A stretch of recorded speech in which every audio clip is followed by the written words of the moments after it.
तुम्हारी सोच के साजे में ढल नहीं सकता, जुबान काट लो लहजा बदल नहीं सकता, मुझे भी मौम का पुतला मत समझो, तुम्हारी लौ से ये लोहा पिघल। असेंबली के चुनाव हुए, लोगों की उम्मीदें जाग गई। उसी तर्ज पे जमीनी सतह पर लोग आज भी परेशान हैं। हम असेंबली के अंदर हैं, बड़े बड़े प्रोजेक्ट्स को देख रहे हैं, छोटे लेवल पर आज भी आम आदमी परेशान है, ख्वाह वो पंचायत लेवल पे हो, तहसीलदार लेवल पे हो, एजेंट लेवल पे हो। इलेक्शन जब जितना जल्द हो सके किए जाए। और सर कुछ पंचायतें बहुत बड़ी है, उनका भी ख्याल किया जाए, डिलिमिटेशन करने के फौरन बाद जो है चुनाव जल्द से जल्द कराने जाने चाहिए।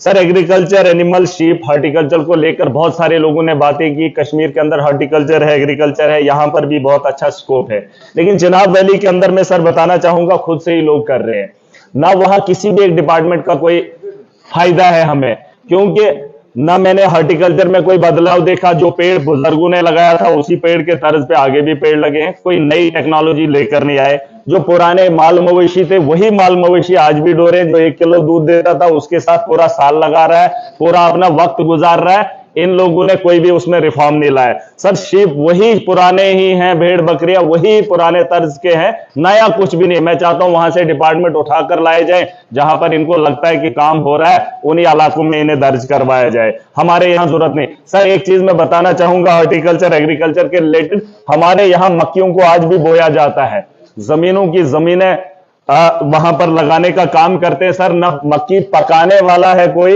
और न खाने वाला है, और न उसमें इजाफा है। तो मैं अपनी आवाम से मैं चाहता हूं हाउस भी अगर थोड़ा कोऑपरेट करे, मैं भी चाहूंगा कि उसके अलावा उस जमीन से क्या उगाया जा सकता है, कास्ट के लोग और यहाँ के हॉर्टिकल्चर के लोग, एग्रीकल्चर के लोग अगर मिक्सअप करके कहीं पे बात करते हैं, कहीं खोज करते हैं और उस जमीन में ये पता लगाए कि उस जमीन पे क्या बेहतर उगाया जा सकता है, जिससे रोजगार भी कमाने के लिए हमारे पास रोजगार भी बने और उस जमीन को भी आबाद किया जाए। उसके अलावा सर एक मेन मुद्दा है आरडीडी का, इस पे मुनस्सिर है हमारा।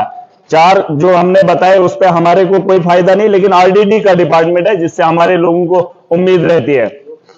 सर जॉब कार्ड को लेकर एक बहुत बड़ी चर्चा होती है। सर स्पीकर सर इस पे थोड़ा ध्यान दीजिए, बस मैं बात ही खत्म करूंगा। सर एक बड़ा मामला बनाया जाता है कि जॉब कार्ड होल्डर काम नहीं करता है, 100 दिन काम नहीं करता है, जियो टैग नहीं होता है। सर मैं चाहता हूं इसमें थोड़ा सा रिफॉर्म अगर लाया जाए, मंत्री जी अगर मेरी बात सुनेंगे, एक ठेकेदार को आप बिल्डिंग देते हैं, उसे बताते हैं कि जितना जल्दी तो उसे कंप्लीट करे तो ठीक। एक मजदूर को आप देते हैं 10 मीटर आपको प्रोटेक्शन वॉल देना है या 10 मीटर आपको रास्ता बनाना है, उसे क्यों मजबूर किया जाता है कि पूरे साल में आपने 100 दिन लगाना है और 100 दिन में ही इस काम को करना है? क्या वो मजदूर इतना सक्षम नहीं है कि उस काम को वो 1 दिन में भी कर सकता है? उसे क्यों इतना टार्चर किया जाता है, रोज रोज उठा के जियो टैग करो, 100 दिन में आपने 10 मीटर करना है? या तो उसके काम को बढ़ा दिया जाए, गांव के अंदर वो बेहतर सहूलियत दी जाए, सीमेंट का इंतजाम गवर्नमेंट करे, उस मजदूर को काम कराए। एक मजदूर जो है किलोमीटर भी काम कर सकता है, लेकिन सर सरकार की ये गलत पॉलिसी है। ठेकेदारी के तर्ज पे जैसे एक ठेकेदार को काम दिया जाता है, वैसे ही जॉब कार्ड होल्डर को काम सौंपा जाए और वेंडर्स उसी के तर्ज पे रखा जाए, वो मटेरियल भी खुद करेगा। और सर मैं शर्मिंदा हूं, वेजेस हमारे यहां 259 है।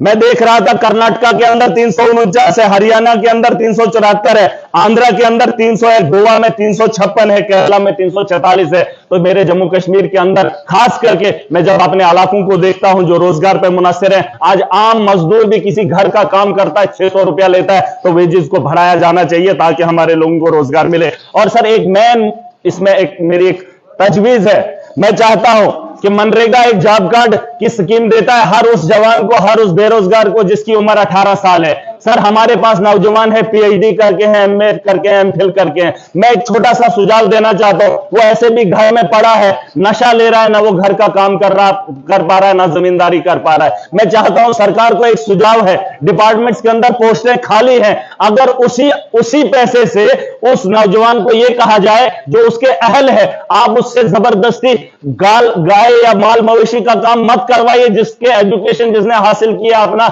वक्त दिया है एक टीचर बनने के लिए, उसके सपने को ना तोड़िए। उसे 20,000 ही साल में अगर दिया जाए और उसको उसमें वो काम करने दिया जाए, उस स्कूल में उसकी पोस्ट को फिल किया जाए, मनरेगा के तहत रोजगार भी दिया जा सकता है और उसका मुस्तकबिल भी बेहतर हो सकता है, उसका जो सपना है वो भी आगे बढ़ेगा। सर वो आपसे पैसा नहीं मांगेगा, वो सिर्फ अपना जो है वजूद देना चाहता है, अपना वक्त देना चाहता है। सर मैं बात खत्म